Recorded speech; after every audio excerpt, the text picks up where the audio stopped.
ഇന്ത്യയിലെ മുസ്ലിങ്ങളുടെ രാജ്യസ്നേഹം വളക്കാൻ മോദി അല്ലായാട് അപ്പം വളർന്നിട്ടില്ല. ഇന്ത്യയിലെ മുസ്ലിങ്ങളുടെ രാജ്യസ്നേഹം വളക്കാൻ പണ്ഡിറ്റ് ജവഹർലാൽ നെഹ്റു അവിടെ വന്നു. ഓരോ തൊഴിലാളികളെയും വിളിച്ചു ചോദിച്ചു. അവിടെ മമ്മൂഞ്ഞും പൂക്കുഞ്ഞും രാമഭദ്രനും ഗോവിന്ദനും ഒക്കെ ഉണ്ടായിരുന്നു. പക്ഷേ ഒരു പൂണൂലിട്ടവനെയും കണ്ടില്ല. ഓം ഗ്രീൻ ക്രാന്തി പറഞ്ഞാലൊന്നും ഇന്ത്യ ഉണ്ടാകത്തില്ല.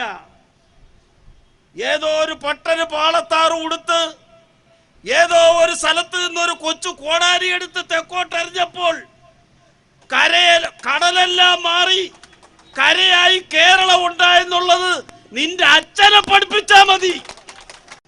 ഇന്ത്യയിലെ മുസൽമാന്റെ രാജ്യസ്നേഹം വളക്കാൻ മോദിയുടെ കയ്യിൽ ഏത് മറ്റോടത്തെ അളവ് പോലാണോ ഇരിക്കുന്നത്?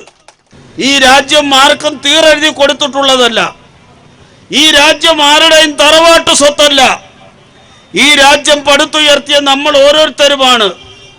ബ്രിട്ടീഷ് അധീനതയിലായ ഈ രാജ്യത്തെ സ്വാതന്ത്ര്യത്തിന്റെ വെള്ളി വെളിച്ചത്തിലേക്ക് നയിക്കുന്നതിൽ അതിപ്രധാനമായ പങ്ക് വഹിച്ചിട്ടുള്ളവർ മുസ്ലിങ്ങളാണെന്നുള്ള കാര്യത്തിൽ യാതൊരു സംശയവുമില്ല. സ്വാതന്ത്ര്യ സമരം ഉണ്ടായത് മദ്രസകളിൽ നിന്നുമാണ്. ആ യാഥാർത്ഥ്യം ഇന്ന് ഇന്ത്യ ഭരിക്കുന്നവർ മനസ്സിലാക്കണം. ഞാനൊരു സ്വാതന്ത്ര്യ സമര സേനാനിയുടെ മകൻ കൂടി ആയതുകൊണ്ടാണ് ഞാനിത് പ്രത്യേകിച്ചെടുത്തു പറയുന്നത്. സ്വാതന്ത്ര്യം എന്ന് പറയുന്നത് ബ്രിട്ടന്റെ കൊടി താഴ്ത്തി ഇന്ത്യയുടെ കൊടി ഉയർത്തുന്നത് മാത്രമല്ല, നമുക്കെല്ലാം സ്വച്ഛന്തമായി, നമുക്കെല്ലാം സമ്പൂർണ്ണ സ്വാതന്ത്ര്യത്തോടുകൂടി ജാതി മത വ്യത്യാസമില്ലാതെ നമ്മളെല്ലാം ഭാരതീയരാണെന്ന് അഭിമാന പുരസ്സരം പറയുന്ന ഒരു ദിവസം മാത്രമേ നമുക്ക് സ്വാതന്ത്ര്യമുള്ളൂ. ആ സ്വാതന്ത്ര്യം ഏറ്റുപിടിക്കാനാണ് നമ്മളെല്ലാം ഇന്നിറങ്ങിയിരിക്കുന്നത്. BJP സർക്കാരും സംഘപരിവാറും ഇന്ത്യ ഭരിക്കുന്ന മോദിയും കൂട്ടരും മനസ്സിലാക്കണമെന്നാണ് പറയാനുള്ളത്. നീതിബോധമുള്ള കോടതിയാണെങ്കിൽ ആ കാര്യത്തിൽ ഒരു തീരുമാനമെടുക്കണം. സമീപകാല കോടതി വിധികളിൽ പലതിനോടും നമുക്ക് യോജിക്കാൻ കഴിയുന്നില്ല. യോജിക്കുന്നവർ നമ്മുടെ സമൂഹത്തിൽ ഉണ്ടായേക്കാം. ബാബരി മസ്ജിദിന്റെ വിധി ഉൾപ്പെടെ ഞാൻ അംഗീകരിക്കുന്ന വിധികളല്ല, എന്റെ സമൂഹം അംഗീകരിക്കുന്ന വിധികളല്ല. പക്ഷേ നമ്മുടെ നാട്ടിലൊരു ചൊല്ലുണ്ട്, ഇതൊക്കെ നമ്മുടെ വിധിയെന്ന്. ആ വിധിയായിട്ട് മാത്രമേ ഇതിനെയൊക്കെ കാണാൻ കഴിയൂ. ജീവിതകാലം മുഴുവനും അങ്ങനെ വിധിയായി കണ്ട് ആരുടെയും അടിമകളായി നിൽക്കാൻ ഇന്ത്യയിലെ ദലിതരും മുസ്ലിങ്ങളും ദേശസ്നേഹികളും തയ്യാറാകത്തില്ലെന്ന് പറയാൻ, അടി ഉറച്ചു പറയാൻ ഞാൻ ആഗ്രഹിക്കുകയാണ്. ത്യാഗനിധികളായ നിങ്ങൾ ഓരോരുത്തരുടെയും അർപ്പണ മനോഭാവത്തെയും സമരവീര്യത്തെയും സേവന സന്നദ്ധതയെയും ഞാൻ പ്രശംസിക്കുകയാണ്. പള്ളിക്കുള്ളിലും മദ്രസയ്ക്കുള്ളിലും തൈക്കാവിനുള്ളിലും മാത്രം തളച്ചിടേണ്ടതല്ല നമ്മുടെ ചിന്ത എന്നുള്ള ബോധം നിങ്ങൾക്ക് വേണം. ലോകം കണ്ട ഏറ്റവും വലിയ മനുഷ്യാവകാശ പ്രവർത്തകൻ, ലോകം കണ്ട ഏറ്റവും നീതിമാനായ രാഷ്ട്രീയ നേതാവ് ആരാണെന്ന് ചോദിച്ചാൽ യാതൊരു സംശയമില്ല, അത് മുഹമ്മദ് നബിയാണെന്നുള്ള കാര്യത്തിൽ യാതൊരു സംശയമില്ല. അതുകൊണ്ട് നമ്മളെല്ലാം റസൂലിന്റെ പാത പിന്തുടരണം, അവകാശങ്ങൾക്ക് വേണ്ടി പോരാട്ടത്തിനിറങ്ങണം, ആത്മാഭിമാനം ഉയർത്തിപ്പിടിക്കണം. ഓരോ ഭാരതീയനും, അവൻ പുലയനാകട്ടെ, മുസ്ലിം ആകട്ടെ, ഈഴവനാകട്ടെ, നായരാകട്ടെ, ഓരോ ഭാരതീയനും നമ്മുടെ ആത്മാഭിമാനം ഉയർത്തിപ്പിടിക്കുകയാണ് നമ്മൾക്ക് വേണ്ടത്.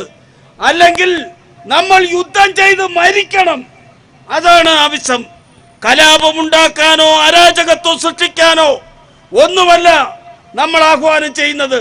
ഇവിടുത്തെ RSSകാരനും മോദിയും ഉയർത്തിപ്പിടിക്കുന്നതിനേക്കാൾ ഒരു പടി മുന്നിൽ ഇന്ത്യയുടെ ദേശീയ പതാക ഉയർത്തിപ്പിടിക്കാൻ നമ്മൾ ഓരോരുത്തരും കാണുമെന്നുള്ള കാര്യത്തിൽ യാതൊരു സംശയവും വേണ്ട. പക്ഷേ നമ്മളെ വേർതിരിച്ച്, നമ്മുടെ ജാതി തിരിച്ച്, നമ്മുടെ മതം തിരിച്ച്, നമ്മുടെ രാജ്യസ്നേഹം തിരിച്ച് നമ്മളെ അളക്കാൻ ഇന്ത്യയിൽ ഒരുത്തനും വളർന്നിട്ടില്ല. ഇന്ത്യയിലെ മുസൽമാന്റെ രാജ്യസ്നേഹം അളക്കാൻ മോദിയുടെ കയ്യിൽ ഏത് മറ്റോടത്തെ അളവ് പോലാണോ ഇരിക്കുന്നത്? മോദിയുടെ കയ്യിൽ അളവ് പോലുണ്ട് പോലും ഇന്ത്യയിലെ മുസ്ലിങ്ങളുടെ രാജ്യസ്നേഹം വളക്കാൻ. മോദി അല്ലായാട് അപ്പം വളർന്നിട്ടില്ല ഇന്ത്യയിലെ മുസ്ലിങ്ങളുടെ രാജ്യസ്നേഹം വളക്കാൻ, ഇന്ത്യയിലെ ദലിതന്റെ രാജ്യസ്നേഹം വളക്കാൻ. ബ്രിട്ടീഷുകാരൻ ഭരിച്ചു മുടിച്ച ഇന്ത്യയെ ഇന്ന് കാണുന്ന ഇന്ത്യ ആക്കി വളർത്തിയെടുത്തത് ഞങ്ങളുടെ കഠിനാധ്വാനമാണ്, ഞങ്ങളുടെ പോരാട്ടമാണ്. ഫക്രാനന്ദൻ അണക്കെട്ട് പണി നടക്കുമ്പോൾ ഇന്ത്യയുടെ പ്രധാനമന്ത്രി പണ്ഡിറ്റ് ജവഹർലാൽ നെഹ്റു അവിടെ വന്നു. ഓരോ തൊഴിലാളികളെയും വിളിച്ചു ചോദിച്ചു. അവിടെ മമ്മൂഞ്ഞും പൂക്കുഞ്ഞും രാമഭദ്രനും ഗോവിന്ദനും ഒക്കെ ഉണ്ടായിരുന്നു. പക്ഷേ ഒരു പൂണൂലിട്ടവനെയും കണ്ടില്ല. ഓങ്ക്രീം ക്രാന്തി പറഞ്ഞാലൊന്നും ഇന്ത്യ ഉണ്ടാകത്തില്ല. ഏതോ ഒരു പട്ടന് പാളത്താറ് ഉടുത്ത് ഏതോ ഒരു സ്ഥലത്ത് നിന്നൊരു കൊച്ചു കോടാരി എടുത്ത് തെക്കോട്ടെറിഞ്ഞപ്പോൾ കടലെല്ലാം മാറി കരയായി കേരളം ഉണ്ടായെന്നുള്ളത് നിന്റെ അച്ഛനെ പഠിപ്പിച്ചാ മതി. തൊട്ടപ്പുറത്ത് ശ്രീ പത്മനാഭസ്വാമി ക്ഷേത്രത്തിന്റെ മുമ്പിലുള്ള കുളം ഭൂലോകത്തുള്ള എല്ലാ പൂണൂലുകാരും കൂടെ വന്ന് കോടാലി വെച്ചെറിഞ്ഞാൽ നഗരുമോ? ഈ വിഡ്ഢിക്കഥകൾ കേൾക്കാൻ പുതിയ തലമുറ കിട്ടുമോ?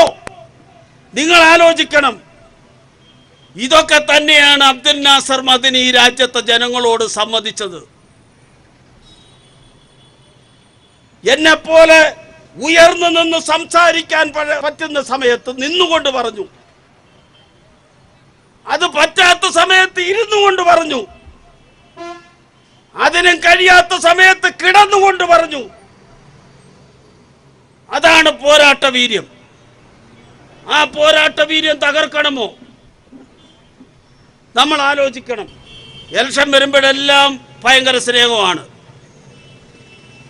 ഞങ്ങളുടെ ആളുകളെ ആണെങ്കിൽ അവരാരും ഉദ്ധരിച്ചിട്ട് പിന്നെ ഉറക്കവേ വരുത്തില്ല. പട്ടികാധിപത്യക്കാരെ ഉദ്ധരിച്ചില്ലേ പിന്നെ അവന്മാർക്ക് ഉറക്കവേ വരുത്തില്ല ഒരൊറ്റ പാർട്ടിക്കാരൻ.